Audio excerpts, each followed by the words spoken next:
Baka pwede tayo makahingi ulit ng tulong dyan sa kaibigan mo. Papalayasin na kasi tayo sa bahay pag hindi tayo nagbayad ng upa. Susubukan ko, Itay, kung magkikita kami ulit. San ba nakatira yung kaibigan mo? Pupuntahan natin. Hindi ko alam, Itay, kung saan siya nakatira. Basta kung magkita kayo ulit, manghingi ka ng pera, mga 5,000. Saan ko kaya makikita ulit yung kaibigan kong dragon? Paano namin mababayaran ang renta ng bahay?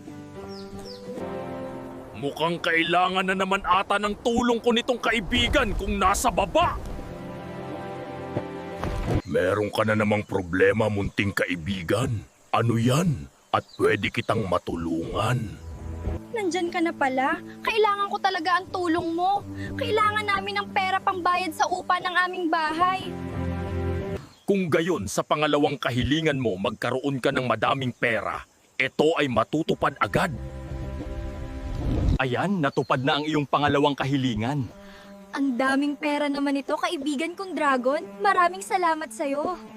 Eto na po, Itay. May pera na po tayo pangbayad sa upa ng bahay, ah. Grabe, ang daming pera niyan. Sa atin na ba yung lahat ng pera? Opo, Itay. Bigay po ng kaibigan ko yan lahat. Ay, salamat. May pangbayad na tayo.